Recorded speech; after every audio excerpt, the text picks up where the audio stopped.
जी हाँ दोस्तों, तो क्या 8 अगस्त आते आते भारतीय जनता पार्टी के बुरे दिन हो गए शुरू। आखिर सुप्रीम कोर्ट के वो कौन से साहसी जज हैं जिन्होंने उड़ा दी मोदी और शाह की नींद, और इसका सबसे ज्यादा प्रभाव पड़ रहा लोकसभा स्पीकर और मुख्य चुनाव आयुक्त ज्ञानेश कुमार पर। लेकिन ममता और उद्धव के लिए अच्छे दिन की शुरुआत इसे क्यों कहा जा रहा। स्वागत है आप सभी का। आप देख रहे हैं द राजनीति का विशेष सेगमेंट खबर और विश्लेषण। मैं हूं जबार खान। दोस्तों, एक कहावत है कि उसके यहां देर है अंधेर नहीं, यानी कि दोस्तों न्याय भले ही देरी से होगा जरूर। वो भारतीय जनता पार्टी और वो मोदी शाह का खेमा जो अभी तक बेहद खुश हो रहा था, अब उसके लिए उसके सपनों के किले ढहने की स्थिति आ रही है। दोस्तों, सुप्रीम कोर्ट के एक साहसी जज ने जो कुछ कहा, उसने उद्धव ठाकरे और ममता बनर्जी की बागियों की नींदें तो उड़ाई ही, और साथ ही साथ में भारतीय जनता पार्टी के लिए एक बहुत बड़ा झटका दे दिया। कैसे, विस्तार से दोस्तों आपको सब कुछ बताते हैं। दोस्तों, संसद के भीतर मानसून सत्र को लेकर के मोदी और शाह की सरकार ने बड़े बड़े सपने पाले थे, महल बनाए थे, लेकिन उन्हें नहीं पता था कि एक ऐसी आंधी चलने वाली है, एक ऐसी हवा चलने वाली है जो उनके कंक्रीट वाले महल रेत के महल में तब्दील हो जाएंगे और वो इस तरीके से हवा में उड़ जाएंगे जिसके बारे में उन्होंने कल्पना नहीं की थी। बीते हफ्ते एक छोटा सा झटका धीरे से उसे लगा जब 3 सांसदों ने आकर ये कहा कि हम ना तो बीजेपी के साथ में हैं, ना ही एनडीए के साथ में हैं। मतलब संसद के भीतर वो जो अपने आंकड़े को 360 के आसपास पहुंचाने की बात कर रहे थे, इन 3 सांसदों ने इस अंदाज में बुनियाद खोद दी जिसकी बुनियाद पर उनकी सारी प्लानिंग धरी की धरी रह गई। लेकिन दोस्तों, अभी इस पर चर्चा हो ही रही थी कि सुप्रीम कोर्ट की 3 जजेस के बेंच ने एक फैसले में सुनवाई करते हुए जो बातें कही, उसने बहुत बड़ा झटका दिया और कहा जा रहा कि बीजेपी के बुरे दिन शुरू होंगे। क्योंकि दोस्तों, सुप्रीम कोर्ट ने कहा कि लेजिस्लेटिव पार्टी जो है वो मूल पॉलिटिकल पार्टी के ऊपर उसका फैसला हावी नहीं हो सकता। यानी कि जो असल पार्टी है उस पार्टी का फैसला ही उस पार्टी के सांसदों और विधायकों के फैसले पर हावी रहेगा, भले ही उनकी तादाद 2/3 क्यों ना हो। और ये सुभाष देसाई के एक फैसले का हवाला देते हुए सुप्रीम कोर्ट ने इस बात का जिक्र कर दिया। अब इसके आईने में आप दोस्तों देखिए कि ममता बनर्जी के टूटे हुए 20 सांसद और उनके बहुत सारे विधायक जो कि 2/3 होने का दावा कर रहे थे। मैं अभी आऊंगा कि 3 सांसदों ने जो खुद से बीजेपी के अलग होने की बात की, उसका इंपैक्ट क्या पड़ रहा है, वो तो वहीं भारतीय जनता पार्टी की सारी कोशिश धराशायी हो गई। लेकिन सुप्रीम कोर्ट के इस फैसले के आईने में आप अगर समझें कि सुप्रीम कोर्ट ने उस फैसले का जिक्र किया है जिसमें कहा गया कि ममता बनर्जी के पार्टी के भले ही 20 सांसद 2/3 सांसद अलग हो गए हों, लेकिन उनका फैसला ममता बनर्जी की मूल पार्टी के फैसले के ऊपर नहीं हो सकता। ममता बनर्जी की मूल पार्टी का फैसला ही उन सांसदों के फैसले पर हावी रहेगा।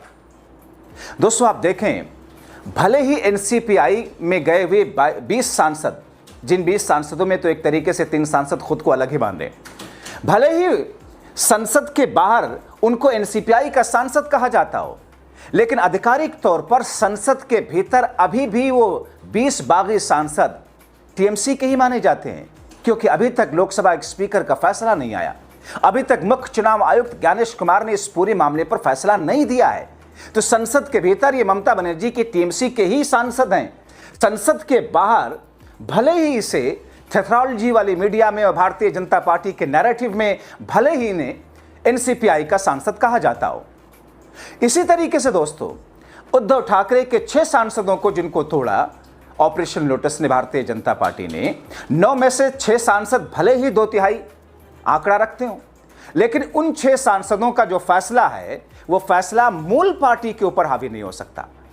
ऐसी स्थिति में दोस्तों, दरअसल मामला क्या था, सुप्रीम कोर्ट में सुनवाई चल रही थी महाराष्ट्र के उस केस को लेकर के जो कि 2022 में भारतीय जनता पार्टी ने उद्धव ठाकरे की पार्टी को तोड़ दिया था, शिवसेना को तोड़ करके एकनाथ शिंदे को अलग से शिवसेना बना दिया, और उनकी पिछले एजेंसी चुनाव आयोग और स्पीकर ने किस तौर पर उसी को असली पार्टी मान लिया था, एकनाथ शिंदे को।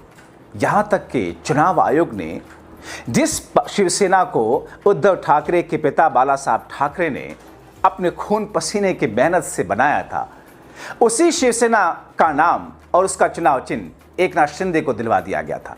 मगर दोस्तों, इस मामले पर जब सुनवाई कर रहे थे 3 जजेस की पीठ, जिसमें खुद सीजीआई सूर्यकांत थे, जस्टिस जयमाल्या बागची के साथ एक और जज थे, उन्होंने 5 सदस्यीय पीठ वाले संवैधानिक पीठ के उस फैसले का जिक्र किया जिसमें कहा गया कि मूल पार्टी के ऊपर टूटे हुए, भले ही मेजॉरिटी में 2/3 क्यों ना हो, उनका फैसला हावी नहीं हो सकता, बल्कि मूल पार्टी का फैसला ही हावी रहेगा।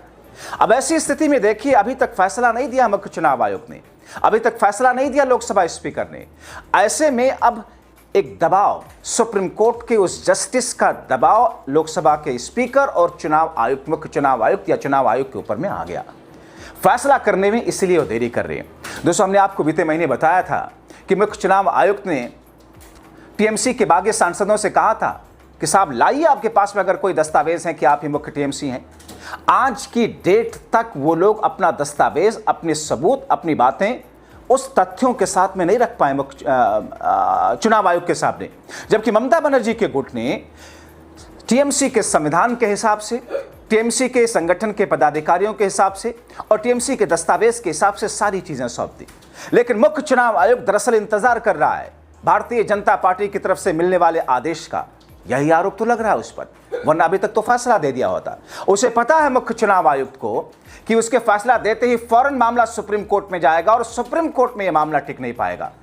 तो एक ऐसी स्थिति इस वक्त दोस्तों उत्पन्न हो गई है, जिस स्थिति में सुप्रीम कोर्ट के 3 जजेस की खंडपीठ ने जो बातें कही हैं वो सीधे सीधे हिट कर रहा है ममता बनर्जी के बागी गुट के ऊपर, अमित शाह और मोदी के उस फैसले के ऊपर, चुनाव आयोग के दिए जाने वाले आने वाले दिनों में फैसले के ऊपर। इसीलिए दोस्तों यह मानकर चला जा रहा है कि जैसे ही चुनाव आयोग जो फैसला देगा, पहली बात, चुनाव आयोग और नियमों के हिसाब से, संवैधानिक और लोकतांत्रिक मूल्यों के हिसाब से जो फैसला देगा, वो फैसला ममता बनर्जी के हक में, ममता बनर्जी के गुट के हक में आएगा।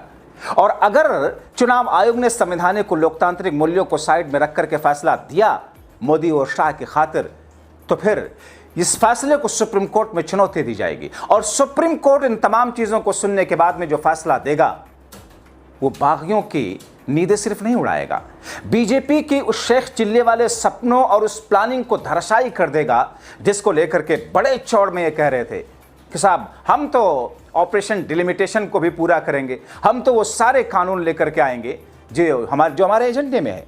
ठीक वैसे ही इनके एजेंडे में क्या रहा है? बीजेपी का एजेंडा, भारतीय जनसंघ का एजेंडा या इनकी मदर ऑर्गेनाइजेशन आरएसएस का एजेंडा क्या रहा है? किसी देश में मुस्लिम्स 2M दर्जे के नागरिक हैं, उनका एजेंडा क्या रहा है? कि आर्टिकल 370 को हटाना। वैसे दोस्तों आपको एक बात बताएं, ये जाहिल गवारों की फौज आपको ये बताती है कि आर्टिकल 370 हटा दिया गया। बिल्कुल भी नहीं, गलत है। आर्टिकल 370 नहीं हटाया गया, उन चीजों में कुछ क्लॉज को हटा दिया गया, कुछ में अमेंडमेंट किया गया, लेकिन ये दरबारी मीडिया आपको उन चीजों की व्याख्या करके नहीं बताता है। ये तो उनका पूरा हो गया। ट्रिपल तलाक जिनसे इनका कोई लेना देना नहीं था और अंधभक्त कहते हैं साहब मोदी के 3 बड़े अचीवमेंट है, आर्टिकल 370 हटा दिया, राम मंदिर बना दिया और ट्रिपल तलाक वाले पर कानून ले आए, हम उसी से खुश हैं। खुश रहिए भैया। इनके एजेंडे में यूसीसी है, इस देश में यूसीसी है दोस्तों। क्राइम, क्रिमिनल मामले में, सारे मामले में किसी भी धर्म का कोई भी शख्स हो, सबके साथ वही व्यवहार होता है। सिर्फ सिविल सूट में, सिविल केसेस में, और वह भी फैमिली के मैटर में, फैमिली से जुड़े हुए मामले में, शादी आप कैसे करेंगे, तलाक आप जो सेपरेशन आपका कैसे होगा, बच्चे को गोद लेने का मामला या प्रॉपर्टी में फैमिली के लोगों को कैसे मिलना चाहिए, सिर्फ इस मामले में ही सभी धर्मों को उनके रीति रिवाज या उनके धर्मों के बनाए गए नियमों के हिसाब से फैसला लेने का अधिकार अभी तक है। इसी को यूसीसी चिल्लाकर जाहिल गवार अधकचरे वाले लोग इसी को देश में भ्रमित करके एक हिंदू मुस्लिम खाई पैदा करने की कोशिश कर रहे हैं। तो जो स्थिति इस वक्त देश में है दोस्तों, ऐसे में सुप्रीम कोर्ट के 3 जस्टिस की खंडपीठ ने जो बात कही है, 5 जजेस की संवैधानिक पीठ वाले फैसले के हवाले से, उस आईने में इन बागी गुट के लोगों को, या फिर यूं कहें कि इन कथित गद्दारों को एक बहुत बड़ा झटका लगने वाला है। आने वाले दिनों में क्या होगा दोस्तों, और एक ऐसी स्थिति जिसमें सरकार चौतरफा पहले से घिरी हुई है, एक एक करके अगर चीजें सरकार के विरुद्ध में ही सारी चीजें स्थितियां बनती चली जाएंगी, क्योंकि सड़कों पर अब जिनजी सरकार को उसके गलत पॉलिसीज और नीतियों के कारण लगातार घेर रहा है। सड़क पर उतर चुका 2-4 और मांगों को लेकर के, जिसमें देश का गटर मीडिया, उसका चरित्र भी शामिल है, जिसमें संवैधानिक संस्थाएं जो हैं, चुनाव आयोग भी शामिल है उसके खिलाफ भी, जिसमें जुडिशरी यानी कि न्यायपालिका के ऊपर भी एक तरीके से एक प्रेशर होगा कि आप साहब, आपके ऊपर ये आरोप लग रहे हैं कि आप सत्ता पक्ष के हिसाब से कई सारी चीजों में फैसला देते हैं, या बेरोजगारी के मुद्दे को लेकर के, महंगाई के मुद्दे को लेकर के, यानी कि सीधे सीधे 2029 के आईने में अब सरकार चौतरफा घिरी है। और ऐसे में सुप्रीम कोर्ट ने जो बातें कही हैं, हालांकि आपको बताएं कि सुप्रीम कोर्ट ने ये बातें ओरली अभी कही हैं, अपने फैसले में सुप्रीम कोर्ट ने अभी इसको लिखा नहीं है। और जैसे ही सुप्रीम कोर्ट इस फैसले को लिखेगा, बीजेपी की सारी स्थितियां जो उसे खुश किए हुए धराशायी हो जाएंगी। क्या कहते हैं आप? इन तमाम कड़ियों को जोड़ करके अपने राय कमेंट बॉक्स में जरूर लिखें।